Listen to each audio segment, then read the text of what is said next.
الشيطان الرجيم بسم الله الرحمن الرحيم الحمد لله رب العالمين الحمد لله الذي هو الأول والآخر والظاهر والباطن وله الملك وله الحمد يحيي ويميت ويحيي وهو حي لا يموت بيده الخير وهو على كل شيء قدير والصلاة والسلام على النبي الأمي القرشي الهاشمي المكي المدني الأبدحي التهامي العبد المؤيد والرسول المسدد المصطفى الأمجد المحمود الأحمد حبيب إله العالمين سيدنا ومولانا أبي القاسم محمد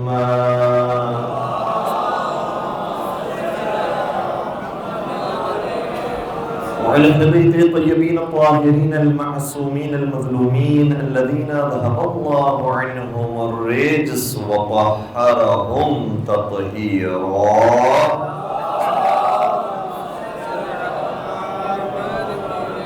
ولعنة الله على أعدائهم أجمعين أما بعد فقد قال الله تبارك وتعالى في محكم كتابه المجيد وفرقانه الحميد بسم الله الرحمن الرحيم ولا تستوي الحسنة ولا السيئة ادفع بالتي هي أحسن فإذا الذي بينك وبينه عداوة كأنه ولي حميم درود محمد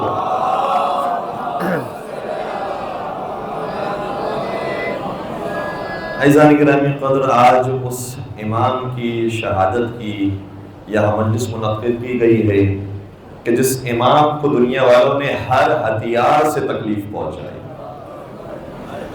لیکن اس امام نے کبھی بھی اپنے دشمنوں کے لیے بد دعا بھی نہیں فرمائی سوائے وہ افراد کے جو مولا امام علی مقام کے قاتل تھے سوائے وہ افراد کے جو رسول خدا کے دین کے دشمن تھے اور جنہوں نے اپنی عاقبت خراب کی اور ان کے لیے جیسا کہ قرآن کریم نے کہا ہے کہ دشمنان خدا کے اوپر لعنت ہو اس کے علاوہ جو بھی مولا کی ذاتی طور پر آ کر پریشان کرنے والا تھا تکلیفیں پہنچانے والا تھا امام نے اس کی ہدایت کے لیے تو دعا کی ہے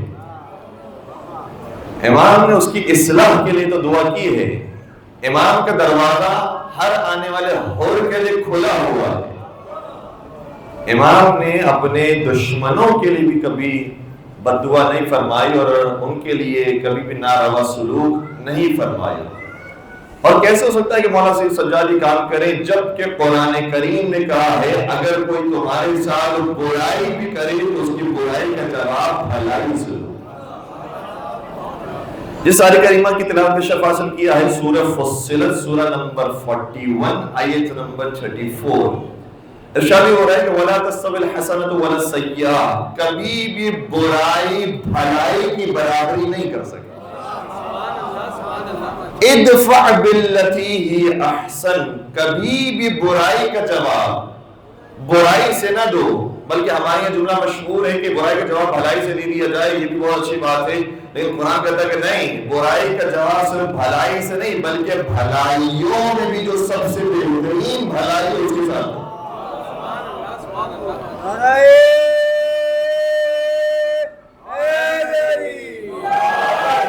اسی لیے ہمارے یہاں پر وہ ائمہ آئے ہیں کہ جو قاتل تھے ان کی بھی خدمت میں شربت پیش کرتے تھے جو راستہ روکنے کے لیے آئے تھے ان کے لشکر کو بھی سیراب کرنے والے تھے اور ہمارے یہاں صرف ایک امام وہ امام کی بات نہیں ہے کسی بھی امام کے افسیر اٹھا لیجیے انداز یہی ملے گا کردار یہی ملے گا اخلاق یہی ملے گا آخر سرکار مولا امام علی رضا علیہ السلام کے بارے میں ملتا ہے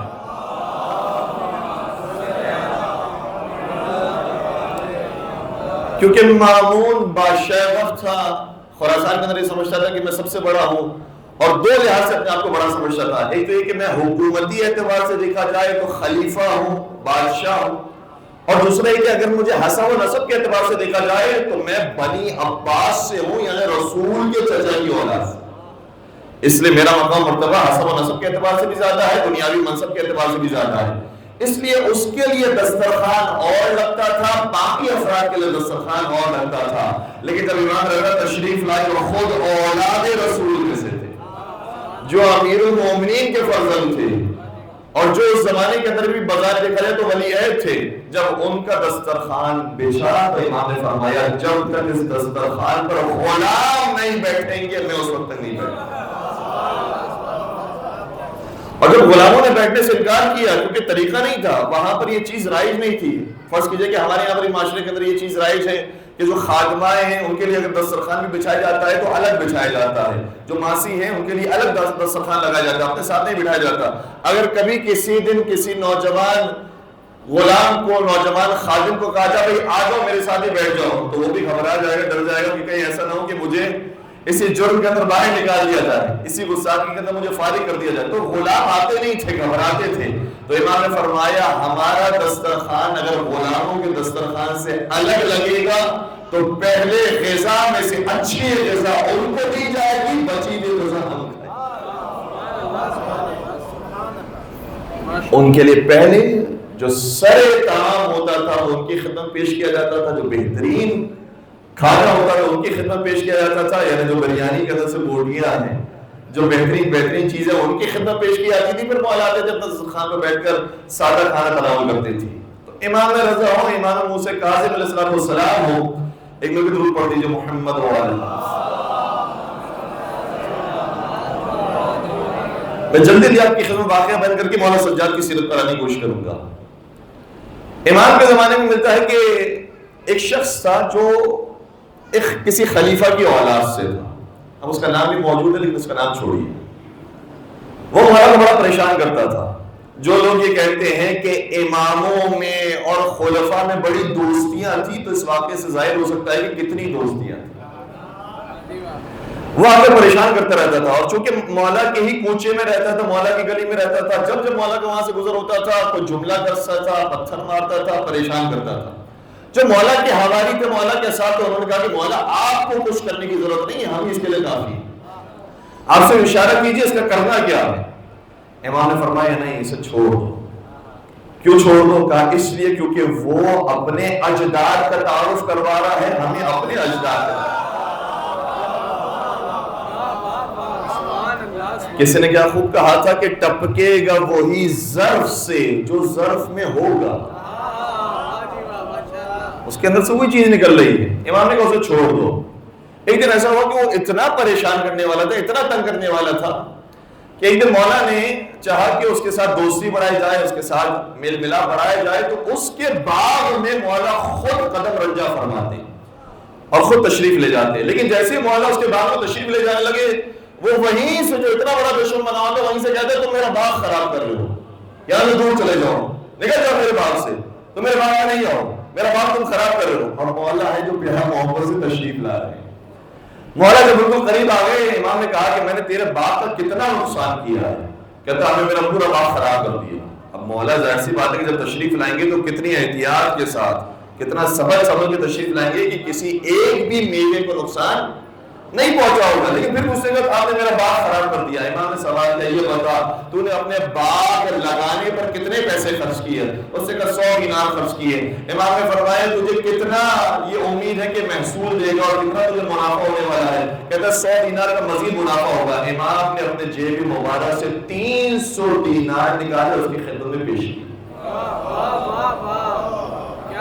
جیسے ہی پیسوں کو آنا تھا کہنے لگا کہ مولا نہیں آپ نے کوئی نقصان نہیں کیا، مولا آپ نے تو یہاں پر قدم رنجہ فرمایا ہے، میرے گھر میں برکت کا نزول ہو گیا، میرا تو باغ شاد ہو گیا، میرا دل شاد ہو گیا، آپ کے کیا کہنے ہیں؟ امام نے کیا کیا؟ امام نے کچھ مدد کر کے جو نفرت کی زبان تھی اس کو محبت کی زبان میں تبدیل کر دیا۔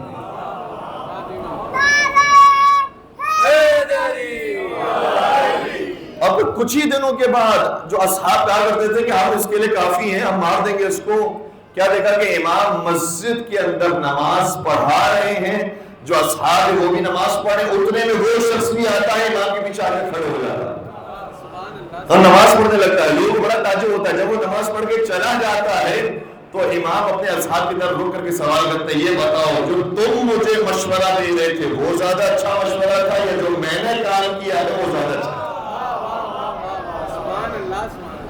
امام نے اس طریقے سے دوستیاں بانٹی، جو برائی کرنے والا ہے اس کے ساتھ بھی ہمیں بھلائی کرنی ہے، اور واقعات کی بھرمار ہے۔ مولا امام حسن مجتبی علیہ السلام کے زمانے میں جو شامی آتا ہے، مولا کو کہتا ہے کہ تیرے باپ سب سے زیادہ نعوذ باللہ محبوس ترین انسان ہے، منفور ترین انسان ہے، انہوں نے سب سے زیادہ اسلام کا خاتمہ کیا ہے، انہوں نے سب سے زیادہ اسلام کو نقصان پہنچایا ہے۔ مولا علی کی شان میں غصائی کر رہا، پھر امام حسن کی، پھر امام حسن کی شان میں غصائی کرتا رہا۔ امام نے کہا کہ تو شام سے بہت تھک کر مدینے میں آیا ہے، اگر مدینے میں تیرا کوئی جاننے والا نہیں تو میرا گھر میرے لیے حاضر ہے۔ پھر امام نے فرمایا اگر تو بھوکا ہے تو میرا دسترخوان بچھا ہوا ہے۔ پھر امام نے فرمایا کہ اگر تیرا لباس کثیف ہو گیا اور برا ہو گیا، بوسیدہ ہو گیا ہے تو ہمارا لباس موجود ہے۔ روٹی کپڑے اور مکان کا نعرہ لگانا اور ہے، عمل کر کے دکھانا اور ہے۔ اور پھر جب امام نے یہ انداز دیکھا تو کہتا ہے کہ جب میں شام سے نکلا تھا تو میری نگاہ میں آپ سب سے منفور انسان تھے، لیکن جب آپ سے ایک مرتبہ ملاقات ہو گئی ہے تو آپ میری نگاہ میں سب سے محبوب انسان ہیں۔ اس طرح کے واقعات ائمہ علیہ السلام کے زمانے میں بہت زیادہ ہیں، لیکن آج میں ایک اور نئے انداز آپ کی خدمت پیش کر رہا ہوں۔ کبھی ہم یہ سمجھتے ہیں کہ ہم برائی کا جواب بھلائی سے دیں گے، تو جس طریقے سے ائمہ کے زمانے میں انہوں نے بھلائی کی اور بھلائی کرنے کے بعد وہ فوراً امام کا چاہنے والا بن گیا، محبوب بن گیا، اسی طریقے سے ہم بھی کسی کے ساتھ بھلائی کریں گے تو وہ ہمارے بھی محبوب بن جائے گا۔ نہیں عزیزو، ہر بار ایسا نہیں ہوتا۔ کبھی کسی کا کام ہی یہ ہوتا ہے کہ وہ تکلیفیں ہی پہنچاتا ہے، کتنی ہی برائی اس کے ساتھ کر لی جائے، کتنی ہی نیکی اس کے ساتھ کر لی جائے، لیکن اس کا کام یہ ہے کہ وہ آپ کو نشتر چبوئے گا، وہ آپ کو جملے کسے گا، وہ دشمنی اس کی جاری رہے گی۔ اور یہ انداز بھی ہمیں ائمہ علیہ السلام کے زمانے میں ملتا ہے، اس کے باوجود بھی امام کا کرم رکتا نہیں۔ کیوں؟ توجہ رکھیے گا میرے ساتھ۔ ایک لفظ ایسا ہے کہ جو نماز میں ہم بار بار دہراتے ہیں، اور نماز اس کے بغیر مکمل نہیں ہے۔ کیوں؟ کیونکہ وہ سورہ الحمد کے اندر آتا ہے۔ الحمد میں ہم پروردگار کا تعارف کرواتے ہیں تو کس طریقے سے؟ الحمدللہ رب العالمین، حمد ہے اس رب کی جو عالمین کا پالنے والا۔ پھر ہم کیا کہتے ہیں؟ الرحمن الرحیم، اور یہ صرف سورہ الحمد کے اندر نہیں ہے، ہر بسم اللہ کے اندر ہے۔ الرحمن الرحیم، وہ جو رحم کرنے والا ہے، وہ جو کرم کرنے والا ہے۔ دونوں کا جو روٹ ورڈ ہے، رحمان کا بھی رحیم کا بھی، دونوں کا جو روٹ ورڈ ہے وہ رحم ہے۔ رحمان بھی 3 حرف سے مل کر بنا ہے، رحمین، رحم۔ رحیم بھی 3 ہی حرف سے مل کر بنا ہے، رحیم، رحم۔ دونوں کا روٹ ورڈ ایک ہی ہے، پھر کیوں قرآن نے 2 الگ الگ لفظوں کو استعمال کیا؟ اس کے پیچھے لاجک موجود ہے میرے ساتھ ساتھ۔ لاجک کیا ہے؟ معصومین نے روایت کے اندر بیان کیا ہے کہ پروردگار رحمان بھی ہے، خدا رحیم بھی ہے۔ خدا رحمان ہے اس اعتبار سے کہ خدا کی کتنی ہی مخلوق ہو، کیسی ہی مخلوق ہو، چاہے خدا کو خدا ماننے سے انکار کر دے، خدا کا اس کے اوپر بھی رحم ختم نہیں ہوتا۔ اس لیے خدا رحمان ہے۔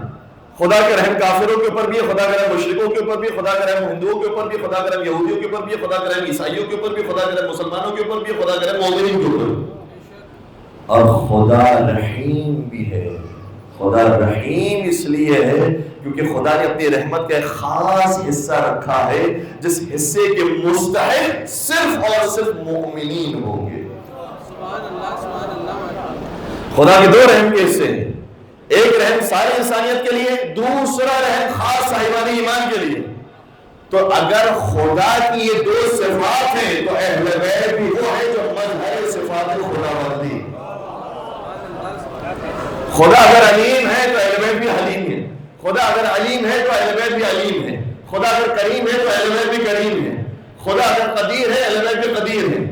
البتہ یہ جتنی قدرت ہے وہ پروردگار کی دی ہوئی ہے۔ کیا مولا متقیان نے در خیبر اٹھا کر نہیں فرمایا تھا کہ ما قلعت باب خیبر بقوت جسمانیہ بل قلعتها بقوت رحمانیہ، میں نے اپنی ذاتی طاقت سے خیبر کو نہیں اٹھایا ہے، خدا کی دی ہوئی طاقت سے۔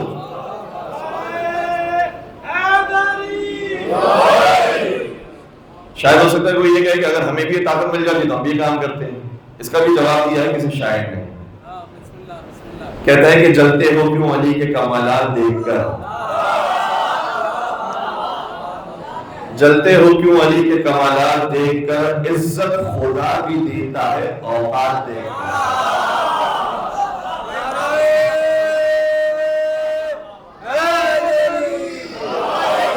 عزت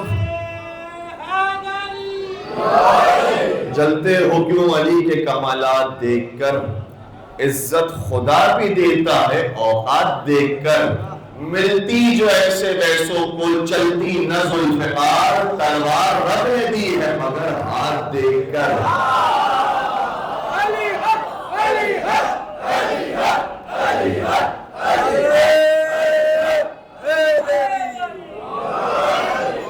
تو جس طریقے سے پروردگار بھی کفار کے اوپر بھی رحم کرنے والا ہے، البتہ اس کا ایک خاص رحم صرف مومنین کے لیے ہے. اسی طریقے سے اہل بیت اطہار بھی وہ ہیں جو ان پر نہیں بھی مانتا ہے ان کے ساتھ بھی رحم کا سلوک کرتے ہیں، جو ان کے ساتھ نفرت دکھاتا ہے ان کے ساتھ بھی محبت کا سلوک کرتے ہیں. لیکن اگر کوئی صاحب ایمان آ جائے تو اس کے ساتھ محبت کرنا ہو. چلے سرکار حضرت امام جعفر صادق علیہ السلام کے زمانے میں ایک شخص آیا کہ رات کے مولا رات کی تاریکی میں نکلتے ہیں، رات کی تاریکی میں آپ مختلف لوگوں کو جا کر روٹیاں تقسیم کرتے ہیں، کھانا تقسیم کرتے ہیں، اور یہ ہمارے ہر امام کا کردار تھا. اور مجھے کبھی کبھار خود اپنے آپ سے سوال کرتا ہوں، کبھی کبھار افسوس ہوتا ہے، امام تو ہر رات نکلا کرتے تھے کئی کئی گھروں میں روٹیاں دینے کے لیے. میری زندگی میں کاش ایک رات ایسی آ جائے کہ رات کی تاریکی میں بغیر کسی کو بتائے نقاب پوشی کے ساتھ انسان 2-4 گھروں میں جا کر روٹیاں دے کر آئے. تو چھڑے سرکار جب بار بار یہ کام کیا کرتے تو کسی نے سوال کیا کہ مولا آپ ان کے گھروں میں جاتے ہیں جو آپ کو امام مانتے ہیں. امام نے فرمایا اگر وہ مجھے امام مانتے ہوتے تو میرا کرم اور بڑھ جاتا. جو نہیں بھی مانتے میرا کرم تو ان کے ساتھ بھی ہے، لیکن جو ماننے والے ہوتے پھر ان کے ساتھ تو اور ہی میرا کرم ہوتا. اس لیے پروردگار کی رحمان بھی صفت ہے، رحیم بھی صفت ہے، اور یہی انداز اہل بیت کے اندر بھی ہمیں نظر آتا ہے. وہ اپنے دشمنوں کے اوپر بھی رحم کرنے والے ہیں. ایک دعائے رجبیہ ہے، رجب میں پڑھنے والی دعا ہے، اور اتنی خوبصورت دعا ہے، دل چاہتا ہے کہ بس پڑھتا ہی رہے انسان، چاہے رجب ہو، چاہے شعبان ہو، چاہے رمضان ہو، چاہے محرم ہو. اس دعا کا جملہ کیا ہے؟ یا من ارجوہ لکل خیر وآمنوا سخطہ عند کل شر، یا من یعطی القلیل بالکثیر، یا من یعطی من سألہ، یا من یعطی من لم یسألہ ومن لم یعرف. پروردگار تو اتنا عطا کرنے والا ہے کہ تو قلیل کے بدلے کثیر دیتا ہے، اور تو اس کو بھی دیتا ہے جو تجھے خدا مانتا ہے، اور اس کو بھی دیتا ہے جو تجھے خدا نہیں مانتا. یہی طریقہ ہے امام علیہ السلام کا، جو آپ کو امام نہیں بھی مانتا ہے آپ اس کو بھی دینے والے ہیں، آپ اس کے اوپر بھی کرم کرنے والے ہیں. یہ کرم آپ کا رکتا نہیں ہے، چاہے امام کاظم ہو، چاہے امام حسن مجتبیٰ ہو، چاہے امام سید سجاد ہو، چاہے مولا متقیان ہو، آپ کا کرم رکتا نہیں. مولا متقیان کے زمانے میں ایک مرتبہ نبی اکرم نے آپ کو 300 دینار دیے، اور دینار واقعی کہا جاتا ہے سونے کے سکوں، سونے کے سکوں، 300 سونے کے سکے. اگر کوئی ویسے ہی ظاہری طور پر امیر آدمی ہو وہ تو کہتا ہے کہ چلو 300 میں سے 3 خرچ کر دوں گا، لیکن وہ جس کی بظاہر زندگی سادگی کے ساتھ گزری ہو وہ کہتا ہے بس اب تو مجھے اپنی عبادتوں کا صلہ مل گیا، اب تو میں اپنے پاس ہی رکھوں گا، مجھے تو عبادتوں کا صلہ ملا. لیکن علی کہتے ہی اسے ہیں کہ سخی وہی ہے جو سائل سے رد و قد نہ کرے، کرے سوال کوئی تو اس کو رد نہ کرے. میں تیرا اعتراض کیسے مان لوں باعث علی علی ہی نہیں اگر مدد نہ کرے.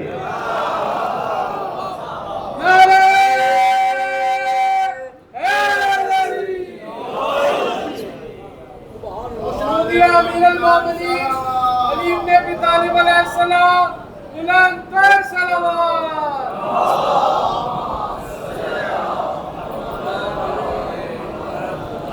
تو 300 دینار ملے، فوراً سے علی بن ابی طالب نے خرچ کر دیا، رائے خدا میں انفاق کر دی. اور میرے مولا کے بارے میں بہت سی آیات ایسی ہیں جو آپ کے صدقہ خیرات کے بارے میں ہیں. جس میں سے ایک آیت یہ ہے کہ خدا قرآن میں فرماتا ہے والذین ينفقون اموالهم فی السراء والضراء، کچھ لوگ ایسے بھی ہیں کہ جو چھپا کر بھی دیتے ہیں، دکھا کر بھی دیتے ہیں، حالات تنگ ہو تب بھی دیتے ہیں، حالات کشادہ ہو تب بھی دیتے ہیں، دن میں بھی دیتے ہیں، رات میں بھی دیتے ہیں۔ اس آیت کا اگر کوئی مصداق بنا ہے تو صرف علی ابن جیسے ہی 300 دینار آئے آپ نے خرچ کر دیا، لیکن خرچ کرنے کا انداز یہ تھا، سوچا کہ اتنے بھاری رقم 300 دینار تو میں ایسے تقسیم کروں کہ ہر ایک کا بھلا ہو جائے۔ ایک دن ان 300 دینار میں سے 100 دینار ایک شخص کو دے دیے۔ جب ایک شخص کو دے دیے، اگلے دن جو صحابہ کرام تھے انہوں نے شور مچا دیا، علی نے مدد تو کی ہے لیکن اس کی مدد کر ڈالی ہے کہ جو چوری کرتا ہے۔ علی نے چور کی مدد کر دی، علی نے چور کی مدد کر دی۔ جو غنی بن جانے والے ہیں وہ اور ہوتے ہیں، جو سخی اور کریم ہوتے ہیں وہ اور ہوتے ہیں۔ کم از کم انہوں نے مال اپنے پاس تو نہیں رکھا، مدد تو کی، اب بعد میں پتہ چلا وہ چور نکلا ہے، کبھی کبھار ہوتا ہے۔ اور شاید یہ ہمیں آپ کو بتانے کے لیے ہے، جب تمہارے مولا لوگوں کے ظاہر کے مطابق دے دیتے ہیں تو تم لوگوں کے باطن میں جھانکنے کی کوشش کیوں کرتے؟ ہمیں ضرورت نہیں کہ اتنی زیادہ تحقیق کریں، گھر میں جا کے کیمرہ لگائیں گے کیسے نکلتا ہے، کب نکلتا ہے، کس کا ملتا ہے، کس کا نہیں ملتا، یہ ہمارا ہیڈنگ نہیں ہے، ہمیں دینے کا حکم ہے۔ جو ظاہری طور پر مستحق نظر آ رہا ہے اس کو دے دو۔ صحابہ کرام نے کہا کہ ہم نے اس کے بارے میں تحقیق کی ہے، ہمیں پتہ چلتا ہے وہ چور ہے، چور کی علی نے مدد کر ڈالی۔ میرے مولا کا ظاہری طور پر جو دل تھا وہ ٹوٹ گیا۔ اگلا دن آیا، میرے مولا نے سوچا کہ اب مرد کے نہیں کسی خاتون کی مدد کریں گے۔ ایک خاتون کو دیکھا وہ مستحق نظر آئی، اس کو 100 دینار دے دی، اس کی مدد کر دی۔ اگلا دن آیا، صحابہ نے شور مچا دیا کہ علی نے ایک ایسی عورت کی مدد کی ہے کہ جو نعوذ باللہ بدکار ہے، غلط کام کرتی ہے، نازیبہ حرکات کرتی ہے۔ ہم نے چیک کیا ہے، علی نے ایسی کی مدد کی۔ اب علی تو چیک نہیں کریں گے، آپ ہی چیک کریں گے۔ ہم نے دیکھا ہے، تحقیق کیا، ہمیں پتہ چلا کہ صحیح عورت نہیں ہے۔ اب پھر مولا کا دل ٹوٹ گیا کہ جو صحیح مستحق تھا اس تک بظاہر چیز نہیں پہنچی۔ تیسرا دن آیا، پھر مرد کی مدد کی، ایک اور مرد کی جب مدد کر دی، پھر صحابہ آئے، پھر صحابہ نے شور مچایا، کہنے لگے کہ علی نے اس کی مدد کر دی ہے جو زکوٰۃ ہی نہیں نکالتا، جو زکوٰۃ نہیں دینے والا ہے اس کی علی نے جا کر مدد کر دی۔ علی کا پھر دل ٹوٹ گیا۔ اگلا دن آیا، نبی اکرم منبر پر تشریف لائے، فرمانے لگے علی نے جو صدقہ خیرات دیا ہے اس کا کیا کہنا؟ سبحان اللہ، کیسا صدقہ خیرات دیا ہے۔ اب مجمع حیران ہے، مجمع کہہ رہا ہے کہ علی نے جس کو دیا ہے وہ تو غلط آدمی نکلا ہے، وہ نافرمان نکلا ہے، وہ تو ایسا نالائق نکلا ہے، اور نبی آ رہے وہ تعریفیں کر رہے ہیں کہ علی کے صدقے کی کیا کیفیت اور علی کے صدقہ خیرات کی کیا بات ہے۔ سمجھ میں نہیں آئی بات۔ میرے نبی نے راز کھولا، میرے نبی نے فرمایا علی نے اتنی محبت کے ساتھ یہ صدقہ خیرات دیا تھا کہ جس کو دیا ہے اس نے اپنے غلط کام سے توبہ کر لی ہے، خدا کا ولی فرما پڑا۔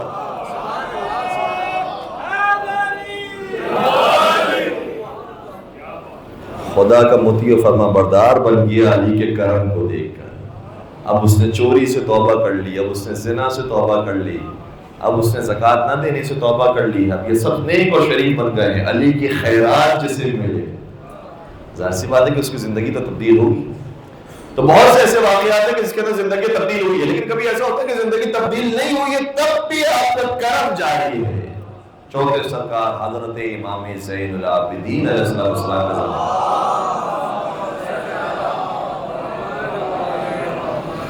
مروان کے نام سے سبھی محبان اہل بیت واقف ہیں کہ آپ کو اندازہ ہے زیارت عاشورہ میں بھی اس پر اور اس کی اولاد پر لعنت ہے، اور ہم کیا لعنت بھیجیں گے اور ہمارے ائمہ کیا لعنت بھیجیں گے کہ خود حضور نے جب یہ چھوٹا تھا اور اس کا باپ بھی پریشان کرتا تھا حضور کو اور یہ بھی پریشان کرتا تھا حضور کو، تو حضور نے اس کو اور اس کے باپ کو مدینہ سے نکال دیا تھا، اور خدا کہا تھا کہ خدا کی لعنت اس کے اور اس کی اولاد پر۔ یہ ہے مروان بن حکم، لیکن ظاہری طور پر مسلمان ہو گیا ہے، کلمہ پڑھنے والا ہے۔ اب جس نے کلمہ پڑھ لیا ہے، حضور فرماتے ہیں کہ لوگوں کا ظاہر دیکھو، لوگوں کا باطن نہ دیکھو، یعنی لوگوں کا باطن دیکھ کر یہ فیصلہ نہ کرو کہ ہاں یہ بھی واجب القتل، اس کو قتل کر دو۔ اگر کسی نے کلمہ پڑھ لیا ہے تو اس کی جان محفوظ ہے، ہاں ہو سکتا ہے کہ کلمہ پڑھنے کے بعد اس کا ایمان محفوظ نہ ہو، لیکن جان ہمارے نزدیک محفوظ ہو گئی ہے، کیونکہ ایمان کے بارے میں خود نبی نے فرمایا، یہ نہ سمجھو کہ جو مسلمان ہو گیا ہے وہ مومن بھی ہو گیا، ہو سکتا ہے مومن نہ ہو۔ وہ مروان کہ جب مولا امام علی مقام کو 28 رجب کو دربار ولید میں بلایا گیا اور مولا نے جواب دیا مثلی لا یبایع مثلا، اور یہ کہ اگر آپ دربار سے باہر نکلے تو مروان نے ولید سے کہا تھا اگر حسین آج میرے ہاتھ سے نکل گئے تو یہ کبھی میرے ہاتھ میں نہیں ہے، اس لیے موقع بہت اچھا ہے، ابھی سرے امام علی مقام کو قلم کر دیا جائے۔ جو حسین ابن علی کو قتل کرنے کا حکم دے رہا ہے وہ ہے مروان، اور وہی مروان کہ جب حسن مشتبہ کا جنازہ اٹھا تھا تو مدینے میں جو تیروں کی برسات کی تھی وہ کس کے حکم پر ہوئی تھی؟ یہی مروان تھا کہ جس نے حکم دیا تھا، اور تیروں کی برسات جنازہ امام حسن کا۔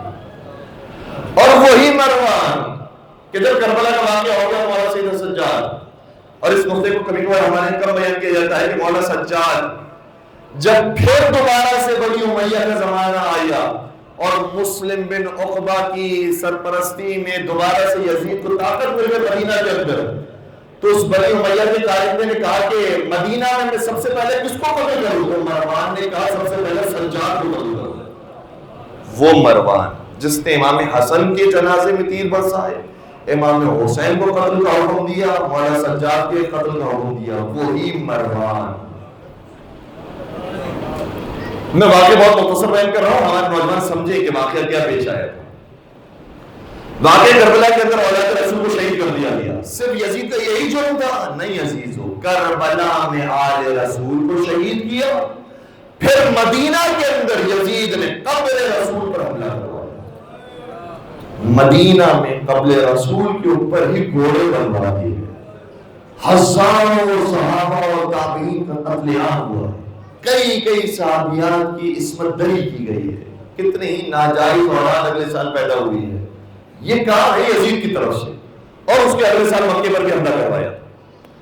یزید نے جب مدینے پر حملہ کروایا اور مکے پر حملہ کروایا تو جس کی سرپرستی میں کام کروایا تھا، جو سب سے بڑا ظالم تھا، جو جس نے حملہ کیا ہے، اس کا نام تھا مسلم بن عقبہ، نام تھا مسلم، لیکن اس نے مدینے پر حملہ کرنے کے بعد اتنے لوگوں کا قتل عام کیا، اتنا خون خرابہ کیا، اور اتنا خونی تھا یہ کہ اس کا نام لوگوں نے تبدیل کر دیا، کہا اس کو مسلم نہ کہو، اس کو مسرف کہو، یہ اسراف کرنے والا، یہ خون بہانے والا ہے، اس کا نام تبدیل کر دیا، اس کو کہا یہ مسرف۔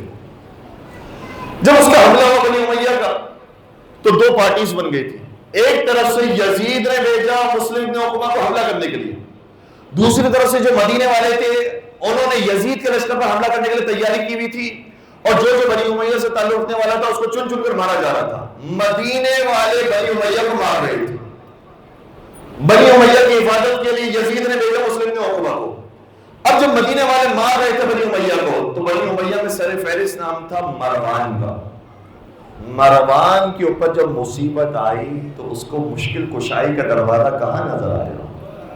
اللہ اکبر، مروان جیسا شخص حسن مشتبہ کے جنازے میں تیر پیوست کرنے والا، حسین سید الشہداء کے قتل کا حکم دینے والا، مروان جاتا ہے دیگر افراد کے پاس، اور یہ بھی روایت میں موجود ہے کہ فلاں کے پاس بھی گیا، فلاں بزرگ کے پاس بھی گیا، ان کے نام بھی موجود ہے، بڑے بڑے نام موجود ہیں کہ میری مدد کر لو، میری مدد کر دو، مدینے والے مجھے مار ڈالیں گے، یہ مجھے چھوڑیں گے نہیں، یہ ان کا بغض اور ان کے جو دشمنی بہت خطرناک ہے، مجھے قتل کر دے گی۔ کسی نے سپورٹ نہیں کیا، کسی نے مدد نہیں کی، اور بالآخر مجبور ہوتا ہے کہ مشکل کشا کے لال حضرت امام زین العابدین علیہ السلام کی،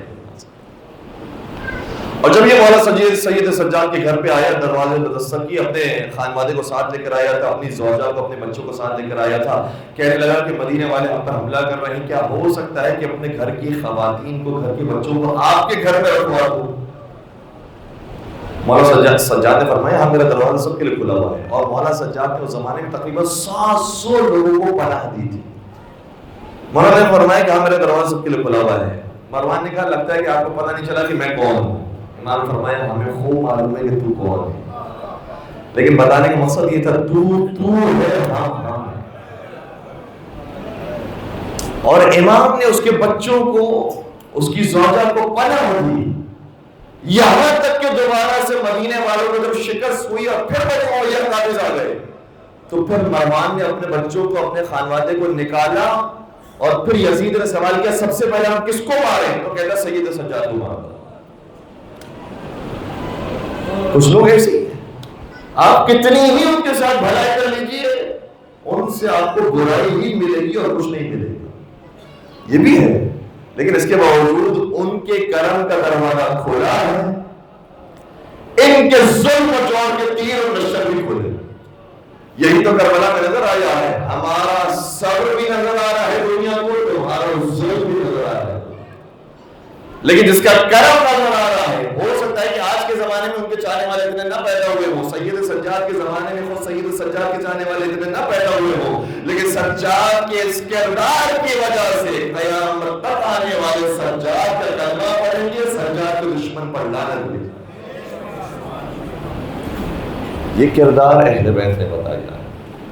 اور بس مجھے کچھ جملے کہنے دیجیے گا کہ اگر مجھے معاف کیجیے گا، میں اپنے بارے میں بات کر رہا ہوں، اگر مولا سجاد مروان کے بارے میں یہ رویہ اختیار کر سکتے ہیں تو کیا ہم اپنے خاندان کے بارے میں یہ رویہ اختیار نہیں کر سکتے؟ بات پہنچ رہی ہے؟ وہ مروان تھا، وہ واقعاً قاتل تھا، وہ واقعاً ظالم تھا، وہ واقعاً مجروح تھا، وہ واقعاً شقی تھا، اور کتنے ہی ہمارے خاندان میں ایسے لوگ ہیں جو محبان اہل بیت ہیں، شیعان حیدری کر رہا ہے، ہمارا بھائی، ہمارے چچا کا بیٹا، ہمارا ماموں، ہمارے نانا، ہمارے دادا کسی نہ کسی چھوٹی سی بات کی وجہ سے اختلاف کا شکار ہو گئے ہیں۔ سب سے پہلے تو اپنے بغل کو کھولنا ہے، اپنے سینے کو کھولنا ہے، اور سب سے پہلے اپنا سینہ کسی سے لگانا ہے۔ دشمن تو بہت دور کی بات ہے، اپنے ہی اقربا سے لگا لے، بھائی بھائی اپنا سینہ لگا لے، اپنے ماں باپ کے ساتھ مل جائیے۔ خدا نہ کرے ایسا وقت آ جائے کہ اولاد ماں باپ کی نافرمان بن جائے، قیامت کا منظر ہے۔ مولا سید سجاد کے بارے میں ملتا ہے کہ آپ اپنی جو دائیہ تھی، جس نے صرف پالا تھا، ماں نہیں تھی، دائیہ تھی، اس کے ساتھ بھی کھانا کھانے میں احتیاط کرتے تھے، اور یہ کہہ کر احتیاط کرتے تھے کہ کہیں ایسا نہ ہو کہ میں جس چیز کو اٹھا لوں اسی چیز پر میری دائیہ کی بھی نظر ہو، اور وہ لینا چاہتی ہوں اور اس سے پہلے میں لے لوں۔ میں چھوٹی سی مثال پیش کروں، کبھی کبھار ہمارے نوجوان جو دوست احباب کبھی فرینچ فرائز مل کر کھا رہے ہوتے ہیں تو کسی چیز کے اوپر دوست کی بھی نظر ہوتی ہے، اسی کے اوپر ہماری نظر بھی ہوتی ہے، ہم جلدی اٹھا کے لے لیتے ہیں، ٹھیک ہے، دوستی کے اندر ہوتا ہے یہ ساری چیزیں، لیکن جب ماں ہو، دائیہ ہو، جس نے پالا ہو، جو بزرگ ہو، اس کے ساتھ احتیاط اور رعایت کا اتنا حکم دیا مولا سے سجاد نے کہ کہیں ایسا نہ ہو کہ میں وہ چیز اٹھا لوں جس پر میری دائیہ کی نظر ہو۔ اور یہ تو دائیہ میں نے کہا ہے بات سمجھانے کے لیے، ورنہ امام فرماتے ہیں جس پر میری ماں کی نظر ہو، ماں کہہ کر بلایا کرتے تھے۔ کیا احترام ہے مولا سید سجاد، یہ رخ بھی مولا سید سجاد کی زندگی کے اندر ہے، اور یہ وہ سجاد ہے کہ جس کو دنیا والوں نے ستایا ہے۔ ہمیں تو کسی نے ستایا بھی نہیں، ہم پر کیا ظلم ہوا ہے، ہمیں کس نے پریشان کیا ہے؟ دیکھیے گا کہ جو دنیا والوں کو مارا ہوا ہوتا ہے نا، اس کی کوشش یہ ہوتی ہے، عام طور پر آپ دیکھیں گے جو جیل میں کرمنل بنتے ہیں وہ اس لیے کرمنل بنتے ہیں کیونکہ بچپن میں ان کے ساتھ زیادتی کی گئی، جس کے ساتھ زیادتی ہو جاتی ہے وہ کہیں نہ کہیں اس کا ازالہ کرتا ہے اور کہیں نہ کہیں اس کا غصہ نکالتا ہے۔ سجاد تجھے کیسے کیسے زخموں سے گزارا، کیسے کیسی مصیبتوں سے گزارا، اور کیسے کیسے لوگوں نے تجھے زخم دیے ہیں، لیکن اس کے باوجود تیرے کرم کا دروازہ ہے جو بند نہیں ہوگا، تمہیں دشمنوں کے لیے اپنے کرم کا دروازہ کھلا رکھا ہوگا۔ مولا سجاد کے واقعات بے شمار، مولا حج پر جاتے تھے تو ایسے کاروان کا انتخاب کرتے تھے جو کاروان سید سجاد کو جانتا ہی نہ ہو، یہ سمجھتا ہو کہ یہ عام سے انسان ہے، اور مولا اس کاروان میں جا کر اتنی خدمت کرتے تھے، اتنی خدمت کرتے تھے کہ لوگوں کو لگتا تھا کہ جیسے اس کا تعلق تو کسی غلام کے خاندان سے۔ آپ نے دیکھا ہوگا اربعین پہ ماشاءاللہ سے ہمارے بھی نوجوان جاتے ہیں، بہت اچھی بات ہے، اربعین پہ جانا چاہیے، زائرین کی خدمت کرنی چاہیے، اور عجیب و غریب روایات ہیں زائرین کے بارے میں۔ جیسے ہی زوار امام حسین ارادہ کرتا ہے کہ میں حسین کی زیارت پر جاؤں گا، حسین کی ماں فاطمہ زہرا اسے دعا دیتی۔ یہ تو ظاہرین کا احترام ہے، اور پھر جو ظاہرین کا خادم ہو اس کا کیا مقام و مرتبہ ہوگا۔ عراقی جو خادمین ہیں، انسان کی عقل حیران ہو جاتی ہے، لوگ پیسے دیتے ہیں، کام کرواتے ہیں، اور جب کام کروا لیتے ہیں تو پھر کام کروانے کا شکریہ ادا کرتے ہیں، پیسے بھی دیتے ہیں شکریہ بھی ادا کرتے ہیں. یا معاملہ الٹا ہے، یا تمہیں کوئی پیسے بھی نہیں دینے اور آ کر جب تم کھا کے چلے جاؤ گے تمہیں شکریہ ادا نہیں کرنا، وہ تمہارا شکریہ ادا کرنا. یہ عجیب جذبہ ہے عراقی مومنین کے اندر، اور تمام ہی مومنین کے اندر بھی جو عربی کے نظر آتے ہیں. یہ جذبہ کس نے دیا ہے؟ یہ جذبہ حسین اور اولاد حسین کے علاوہ کون دے سکتا ہے؟ تو مولا سید سجاد کاروان میں شریک ہوتے تھے، خوب خدمت کرتے تھے، لوگوں کو پتہ نہیں ہوتا تھا یہ کون ہے، لگتا تھا کہ شاید غلاموں کے خاندان سے تعلق ہوگا. جب خوب خدمتیں کروا لی اور یہ کاروان آگے بڑھنے لگا، منزلوں کو طے کرنے لگا، تو کہیں پر کسی نے دیکھ لیا سید سجاد ان کے کاروان میں موجود ہیں. کبھی کسی کے پیر دبا رہے ہیں، کبھی کپڑے کو دھو رہے ہیں، کسی کے لیے کھانا بنا رہے ہیں، کسی نے کھانا پیش کر رہے ہیں. کہیں تم کس سے کام لے رہے ہو؟ تمہیں معلوم نہیں کون ہے؟ یہ رسول کی اولاد میں سے ہے، یہ فاطمہ اور علی ابن ابی طالب کا پوتا ہے، یہ حسین کا بیٹا علی ابن حسین زین العابدین. کہ ہم یہ سمجھ رہے تھے کہ پتہ نہیں کون ہے جو راتوں رات ساری نمازیں پڑھتا رہتا ہے، نمازوں کا بھی بڑا شوقین ہے، دن بھر ہماری خدمت کرتے رہتا ہے. اور آپ نے دیکھا ہوگا جو خدمت زیادہ کرتا ہے دنیا والے بھی اس سے زیادہ خدمت لیتے ہیں. ہم تو اس سے کام لیتے ہیں، ہمیں تو پتہ نہیں تھا کون ہے. سب آ کر قدموں میں گر گئے. جیسے ہی آ کر قدموں میں گرے، مولا سجاد نے کہا کوئی بات نہیں، تم نہیں جانتے تھے، میں آیا ہی اس لیے تھا کہ تم نہیں جانتے ہو تاکہ تمہارے میں کچھ خدمت کر کے ثواب حاصل کر لوں. اس کے بعد اگلا دن آتا تھا، کاروان والے انتظار کرتے تھے کہ صبح کا وقت آئے گا تو ہم مولا کی خدمت میں جائیں گے، آپ کے لیے ناشتے میں کیا پیش کریں، آپ کی کیا خدمت کریں، آپ کی کیا خاطر تواضع کریں. جیسے ہی صبح کے وقت مولا کی خدمت میں حاضر ہوئے، پتہ چلے مولا تو موجود ہی نہیں ہے. کہاں چلے گئے؟ مولا اس کاروان کو چھوڑ کر دوسرے کاروان میں چلے گئے، اور دوسرے کاروان والے کو بھی نہیں بتایا. کیوں؟ شاید وجہ یہ ہو، اس کاروان کو علی میں نے حسینی بنا دیا ہے اور دوسروں کو بنا. کیا عجیب انداز ہے مولا سید سجاد. یہ ہے کرم کا دروازہ، اور اہل بیت کا کرم کا دروازہ بہت وسیع ہے. جو مانگنا ہے اسی در سے مانگ اے اکبر، یہی وہ در ہے کہ ذلت نہیں سوال کے. مولا بس میں ایک جملہ عرض کروں گا. مولا یہاں پر جتنے بھی لوگ بیٹھے ہوئے نا، آپ کا جو کرم دشمنوں پر ہوتا ہے، ان میں سے کوئی بھی ایسا نہیں ہے جو آپ کا دشمن ہو. آپ کا کرم تو دشمنوں پر بھی ہوتا ہے. یہ سب آپ کے نوکر، خادم اور عاشق بیٹھے ہوئے. مولا خصوصی کرم فرمائیے گا جو آپ کے اپنے چاہنے والے اور ماننے والے بیٹھے ہوئے. اے مولا سجاد، واقعی اگر کرم کے دروازے کھل جائے نا، امام اپنے بھوک کو چھوڑ دیتے ہیں، دنیا والوں کو کھلاتے ہیں. وہ واقعی آپ نے معجزات کے باب میں یقیناً سنا ہوگا، لیکن اس باب میں بھی میں دوبارہ سے پیش کر دوں اور پھر مسائل کی طرف جاؤں. ایک شخص آیا کہنے لگا کہ مولا میری مدد کر دیجیے. مولا نے فرمایا واقعی ہمارے پاس ابھی کچھ بھی نہیں ہے، کیا دیں؟ وہاں پر ایک منافق بیٹھا ہوا تھا. منافق کہنے لگا یہ تو سمجھتے ہیں کہ ان کا امام زمین و آسمان کے خزانے رکھتا ہے، اس کے پاس تو خود کھانے کے لیے نہیں ہے، تمہیں کیا دے گا؟ امام نے جیسے اس کا یہ جملہ سنا، کچھ اس کو کہا نہیں.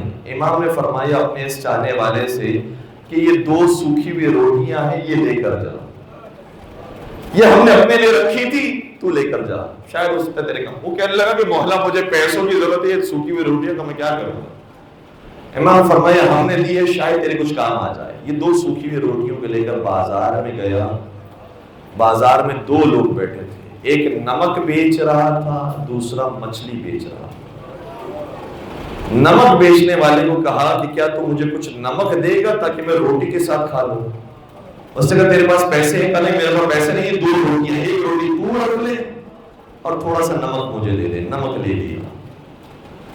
دوسرے دکان والے کے پاس گئے، کہا کہ تیرے پاس کچھ مچھلی مل جائے گی؟ تو کہا تیرے پاس پیسے؟ نہیں پیسے نہیں، میرے پاس ایک سوکھی روٹی ہے، وہ تو رکھ لے، مچھلی مجھے دے دے. اس نے سوکھی روٹی کو دیکھا، کہا اتنی سخت ہے یہ روٹی، جو سب سے خراب مچھلی تھی نا، کہا کہ یہ تو رکھ لے، اس کو دے دے.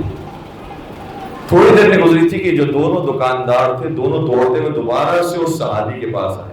کہنے لگے تو نے جو روٹیاں ہمیں دی اتنی سخت ہے کہ ہم سے کھائی نہیں جا رہی، یہ روٹیاں بھی تو ہی رکھ لے، نمک بھی تو ہی رکھ لے، مچھلی تو بھی.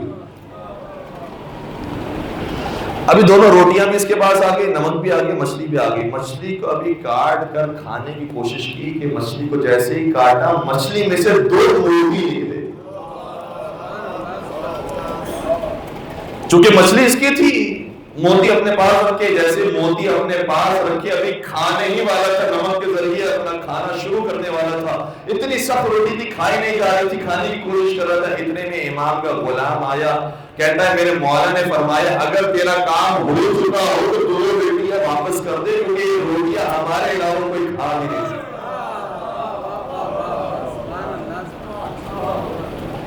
آپ کا کرم تو اپنے چاہنے والوں پر ایسا ہوتا ہے، خود بھوکے رہتے ہیں لیکن زمانے کو کھلاتے ہیں. ایسا ہو نہیں سکتا کہ اپنے کسی چاہنے والے کو نا امید کرے. مولا آج کی رات آپ ہماری جھولیوں کو بھر دیجیے، خاص طور پر بیمار کربلا کے صدقے میں. پروردگار لا علاج جو مریض ہے، کینسر کے خدا خاصا مریض ہے، انہیں شفائی کامل و عاجلہ عطا فرمائے. کسی نے کیا خوب کہا تھا کہ اشک غم جو بر سر رخسار ہے، میری بخشش کا یہ ذمہ دار ہے.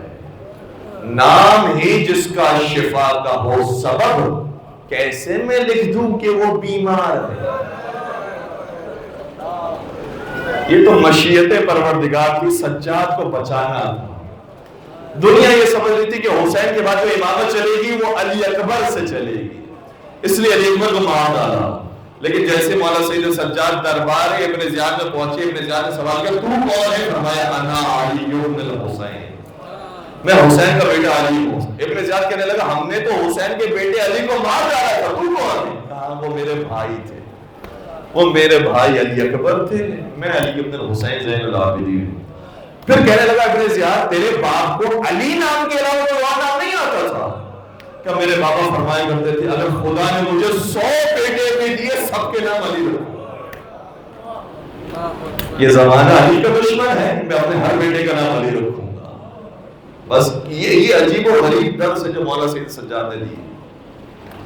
اے سید سجاد، آج کی رات ہم آپ سے کچھ مانگنے آ رہے ہیں، آپ کو وسیلہ بنانے کے لیے آئے ہیں، اور یہ وسیلہ بہت عظیم وسیلہ ہے. عجیب و غریب فکرات ہیں کہ جو معصومین کی سیرت میں ہمیں نظر آتے ہیں. رسول کے زمانے میں جیسی جاہلیت تھی اور رسول نے اس جاہلیت کا مقابلہ کیا تھا، کربلا کے واقعے کے بعد بھی وہی زمانہ جاہلیت دوبارہ لوٹ آیا اور سید سجاد نے اس جاہلیت کو دور کیا. کیسے دور کیا؟ اپنے دعاؤں کے ذریعے، اپنے حج کے ذریعے، غلاموں کو تعلیم دینے کے ذریعے اور عزاداری سید الشہداء. آپ کو معلوم ہے سید سجاد کی عزاداری کیسے ہوتی تھی. ہمیں عزاداری کرنے کے لیے نوخان کی ضرورت ہے، ذاکر کی ضرورت ہے، ماحول کی ضرورت ہے، کوئی آہو بکا کرنے والا ہو اس کی ضرورت ہے.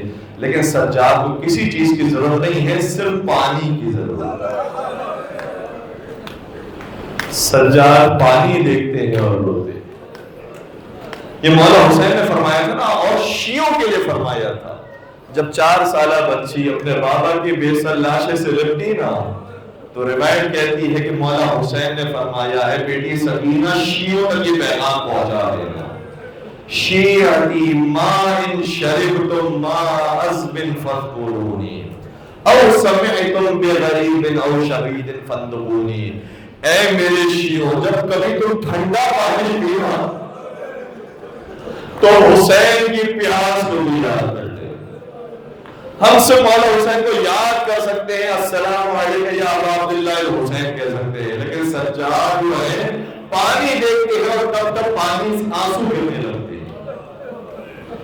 اور سید سجاد جب کسی جانور کو دیکھتے ہیں فوراً سے قصاب سے سوال کرتے ہیں جو اس کو تو نے ذبح کیا ہے پانی پلایا تھا؟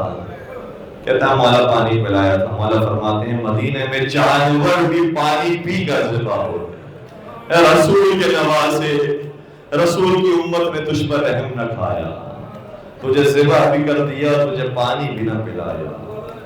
سید سجاد مختلف منزلوں سے گزرے ہیں. ایک منزل بڑی عجیب ہے. مولا سجاد جہاں پر مختلف چیزوں کو دیکھ کر کربلا کو یاد کرتے تھے، اس میں سے ایک چیز یہ ہوتی تھی کہ جو کربلا کے شہداء سے وابستہ ہستیاں تھیں ان کو دیکھتے تھے تو کربلا یاد آتی. جیسے جیسے میرا دل یہ کہتا ہے جیسے سید سجاد فاطمہ صغرا کو دیکھتے تھے تو یاد آتے، جیسے مولا سید سجاد شہزادی ام البنین کو دیکھتے تھے غازی عباس یاد آتے، شہزادی زینب الکبریٰ کو دیکھتے تھے اول محمد یاد آتے تھے، جس بیوی کو دیکھتے تھے شہدائے کربلا یاد آتے تھے۔ ایک اور ہستی ہے جس کو دیکھتے تھے جو کربلا یاد آتی تھی، وہ کون ہے؟ وہ عباس کے بیٹے عبید اللہ بن عباس۔ آ کر کہا ہے عبید اللہ تیرے بابا نے بڑی خوبصورت نصرت فرمائی ہے، لیکن تجھے معلوم ہے تاریخ اسلام کے اندر جو سب سے سخت وقت آیا تھا وہ کب آیا تھا؟ کہ رسول اللہ کا سب سے سخت وقت اس وقت آیا جب جنگ احد کے میدان میں رسول کے چچا مارے گئے، ان کے بدن کو مسلح کیا گیا، اور کس معلوم ہے آپ کو کہ کس نے کام کیا ہے؟ یزید ہی کے خاندان سے تعلق۔ پھر کہا کہ دوسرا سخت وقت اس وقت آیا کہ جب جنگ موتا میں ان کے بھائی جعفر طیار کے 2 شانے قلم کیے گئے، رسول خدا کے اوپر وہ بڑا سخت تھا۔ پھر باقی اور کوئی بات بیان نہیں کی، فرماتے لا یوم کا یوم الحسین، لیکن بیٹا تجھے معلوم ہے حسین کے عاشور جیسا دن تو کوئی نہیں تھا، وہاں ایک حمزہ شہید ہوئے تھے، وہاں ایک جعفر طیار شہید ہوئے تھے، یہاں تو عباس بھی شہید ہوئے، اکبر بھی شہید ہوئے، یہاں تو حبیب بھی شہید ہوئے، مسلم بھی شہید ہوئے، یہاں تو قاسم بھی شہید ہوئے اور محمد بھی شہید ہوئے، یہاں تو اصغر بھی شہید ہوئے، اصغر کی بابا حسین بھی شہید، یہاں تو سب کو شہید کر دیا گیا۔ سید سجاد کہتے ہیں کہ میرے لیے وہ سنبھالنا، وقت گزارنا بڑا سخت تھا، اور مولا سید سجاد نے وہ سختیاں جھیلی ہیں کہ جو انبیاء نے بھی برداشت نہیں کی۔ عزادارو انبیاء نے بھی سختیاں برداشت کی ہیں، جناب ایوب علیہ السلام، جناب یوسف علیہ السلام، جناب نوح علیہ السلام، بڑی بڑی سختیاں برداشت کی۔ میں چھوٹی چھوٹی مثالیں پیش کروں گا، انشاءاللہ آپ کی آنکھوں میں اگر ایک قطرہ آپ بھی آ جائے گا سیدہ آپ سے راضی ہو جائے۔ جناب نوح کے بارے میں ملتا ہے کہ انہوں نے 950 سال تبلیغ کی، جس دن ان کی ہمت ٹوٹ گئی وہ کون سا دن تھا؟ ایک باپ اپنے بچے کو ساتھ لے کر آیا، کہنے لگا یہ ہے نوح، اس کو میرا باپ بھی مارا کرتا تھا، میں نے بھی اس کو مارا ہے، اور میری وصیت یہ ہے کہ میں چلا جاؤں تو تو بھی بڑے ہو کر اس کو مارنا۔ جب نوح علیہ السلام نے جملے سنے گا، پروردگار یہ قوم اب اسلام آنے والی نہیں ہے، نسلیں تباہ ہو گئی، اب ان کے پر عذاب نازل کر۔ جناب نوح علیہ السلام کا جملہ بعد میں آیا، اس بچے نے باپ سے پہلے کہا بابا آپ اگر کہہ رہے ہیں کہ اس کو مارنا ہے آپ کے جانے کے بعد، میں آپ کے جانے کا انتظار کیوں کروں، میں کیوں نہ ابھی پتھر اٹھاؤں۔ اس بچے نے پتھر اٹھایا، نوح علیہ السلام کو مارا، بس نوح علیہ السلام چلا رہے گیا، نوح علیہ السلام نے دعا کی پروردگار انی مغلوب فانتصر، پروردگار بس میں مغلوب ہو گیا ہوں، میری مدد کرنا۔ میں کہوں گا نوح تم نے ایک بچے سے پتھر کھایا، تمہاری ہمت جواب دے گئی۔ سید سجاد نے کربلا سے کوفہ تک، کوفہ سے شام تک کتنے پتھر کھائے، نہیں بد دعا کی، نہیں کہا پروردگار میں تھک گیا ہوں اب ان پر عذاب نازل کر دے۔ اے سجاد تیرے حوصلے کو سلام، اے سجاد تیرے صبر کو سلام۔ اور سنیں کہ جناب یوسف علیہ السلام کا صبر کیسا تھا۔ جناب یوسف علیہ السلام اور زلیخا کا واقعہ مشہور قرآن کریم میں موجود ہے۔ زلیخا سے نجات ملی، لیکن زلیخا نے یہ الزام لگانے کے لیے کہ میں قصوروار نہیں تھی، یوسف قصوروار تھے، کہنے لگے کہ یوسف مجھ پر تجاوز کرنا چاہتے تھے، اس لیے یوسف کو زندان میں ڈال دیا جائے۔ اب اس کے پاس طاقت تھی، یوسف علیہ السلام کو زندان میں ڈال دیا گیا، لیکن روایت کہتی ہے زلیخا کے گھر سے جو زندان تک کا فاصلہ تھا، اس فاصلے میں لوگ جمع ہو گئے منظر دیکھنے کے لیے کہ یوسف کو لے جایا کیسے جا رہا ہے۔ یوسف کے ہاتھوں میں ہتھکڑیاں، یوسف کا سارا بدن زنجیروں میں جکڑا ہوا۔ زلیخا نے کہا کہ یہ مجھ پر تجاوز کرنے والے تھے، حکومت کی طرف سے اعلان ہو گیا آؤ تماشا دیکھو اور آ کر کہو کہ یوسف نے زیادتی کی ہے۔ دنیا جمع ہو گئی، یوسف جیسے پاکیزہ جو کہتی تھی یہ بد کردار ہے، یہ بد کردار ہے، یہ برا انسان ہے، یہ برا انسان ہے۔ جب دنیا جمع ہو گئی یوسف علیہ السلام کہنے لگے پالنے والے یہ زخم برداشت نہیں ہوگا، میں زندان برداشت کر لوں گا، میں کنویں کی سختیاں برداشت کر لوں گا، لیکن یہ تہمت برداشت نہیں کر سکتا کہ مجھ جیسے کو بد کردار کہا جائے۔ میں کہوں گا آؤ سجاد سے حوصلہ رہو، سجاد جیسا شریعت کا مالک جب شام میں داخل ہوا تو شامی کہتے تھے یہ باغی ہے، یہ خارجی ہے جس کو لایا جا رہا ہے۔ شام والوں میں پتھر مارے، آئے سید سجاد۔ اور سوچیں کہ جناب ایوب کا امتحان کب ختم ہوا؟ جناب ایوب علیہ السلام کے امتحانات بہت سارے تھے، جیسے سے امتحانات شروع ہوئے پہلے ان کا مال و اسباب ختم ہو گیا، بدن بیمار ہو گیا، سارے بچے جان بحق ہو گئے، کھیتیاں ختم ہو گئی، باغات ختم ہو گئے، گھر میں کچھ موجود نہیں تھا، بھوک اور فاقے اور فقر و فاقے کی کیفیت ہو گئی۔ ایک مرتبہ اپنی زوجہ سے کہا کہ میں بہت بھوکا ہوں، میرے لیے کہیں سے روٹی کا انتظام کر دو۔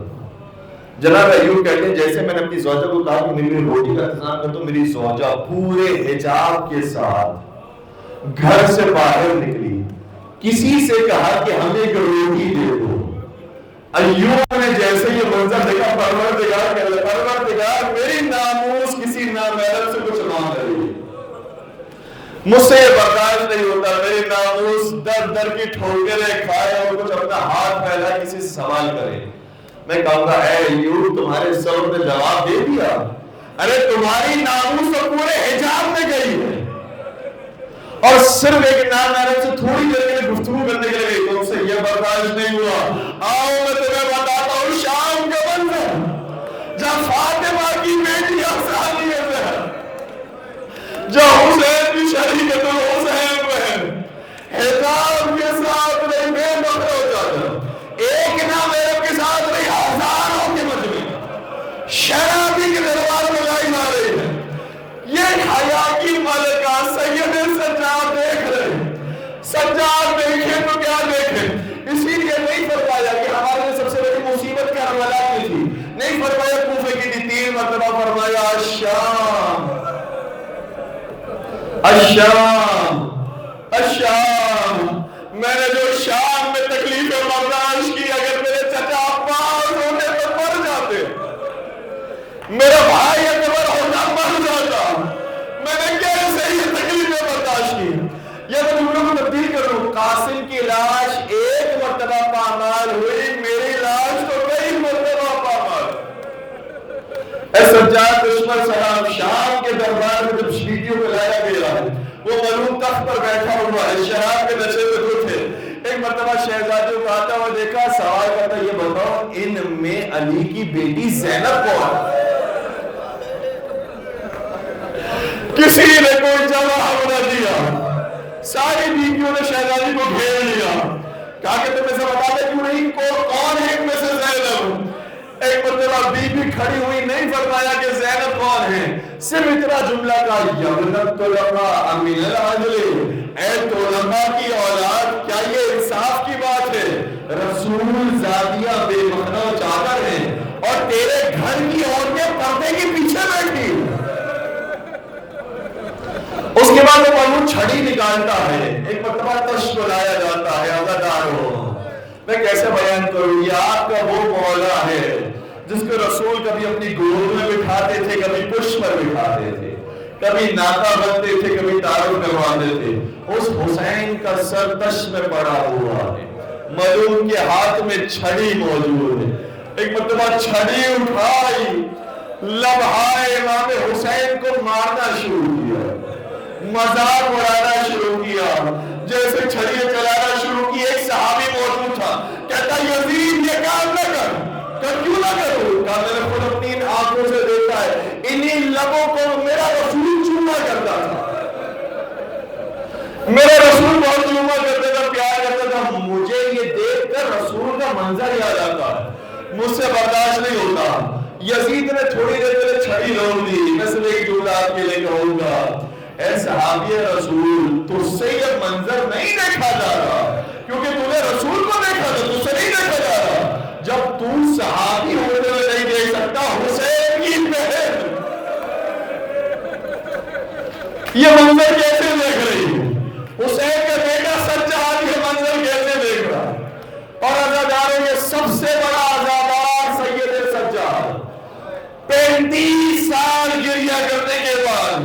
مدینہ میں زہر کا جام پینے کے بعد خاموش ہو گیا. مدینے والے آئے ہمارے جنازہ پڑھنے کے لیے, مدینہ آئے تشییع جنازہ میں شرکت کرنے کے لیے. کیا دیکھا؟ امام باقر سید سجاد کو غسل دے رہے ہیں اور غسل دیتے دیتے گریہ فرما رہے ہیں. کسی نے سوال کیا ہے امام باقر آپ کس بات پر رو رہے ہیں؟ دو طرح کی روایتیں ہیں. ایک روایت میں فرماتے ہیں تمہیں نہیں معلوم ہے میرے بابا رات کی تاریکی میں اپنے پشت پر روٹیوں کی بوری رکھا کرتے, اتنی مرتبہ رات کی تاریکی میں مسکینوں کو کھلانے کے لگائے وہ کہ بوری کا نشان پشت پر آ گیا. دوسری روایت کا جملہ یہ ہے 35 سال کے بعد بھی امام باقر فرماتے ہیں میرے بابا کی پشت پر کربلا کے زخم موجود ہیں. مولا 35 سال گزر گئے ابھی زخم موجود ہیں. ہاں 35 سال پہلے اتنا تازیانوں سے مارا گیا. آپ نے دیکھا نا آج بھی ہمارے پاس مومنین کو شرٹوں کو اتار کر قمیصوں کو خالی کر کے دیکھا جاتا ہے, اس کی پشت کیسی ہے دیکھا جاتا ہے نا. چاہے کچھ سال پہلے زنجیر لگائی ہو تب بھی پشت پتہ چل جاتی ہے. اے سجاد ہم نے تو سنا ہے تجھے کسی نے تلوار نہیں ماری تھی, ہم نے تو سنا ہے تجھے کسی نے خنجر نہیں مارا تھا, ہم نے تو سنا ہے تجھے کسی نے نیزہ نہیں مارا, پھر میری پشت پر یہ زخم کیوں ہے؟ اللہ اکبر, کیسے تازیانے مارے گئے اور کس سید سجاد کو تازیانے مارے گئے؟ سید سجاد کو آکر دفنایا گیا. صلی اللہ علیہ وسلم آخری روایت پیش کر رہا ہوں, آپ کا پرسہ امام باقر کی خدمت میں پہنچے, امام زمانہ کی خدمت میں پہنچے, بی بی آپ سے راضی. جب مولانا سید سجاد کو جنت البقیع میں جا کر دفنا دیا گیا, ایک اونٹ امام کی قبر مطہر کے پاس آیا, آ کر بیٹھ گیا, راڑ پٹا روڑنے لگا, اپنے سر کو پٹکنے لگا. امام باقر کو آ کر بتایا گیا ایک اونٹ آ کر بیٹھ گیا. امام نے فرمایا تمہیں نہیں معلوم یہ کون سا اونٹ ہے؟ یہ اونٹ وہ ہے جس پر ہمارے بابا نے سوار ہو کر 20 حج کیے تھے, لیکن 20 حج میں کبھی بھی ایسا وقت نہیں آیا اس اونٹ کو ایک تازیانہ بھی مارا. بس میں نے مسائل ختم کر دیے, میں نے باتیں ختم کر دی. اے سجاد تو کتنا کریم ہے, اے سجاد تو کتنا مہربان ہے, اے سجاد تو کتنا رحمت ہے, جس نے اپنے سواری کو اور اپنے جانور کو بھی کبھی تازیانہ نہ مارا ہو. اس سجاد کو کربلا سے کوفہ, کوفہ سے شام,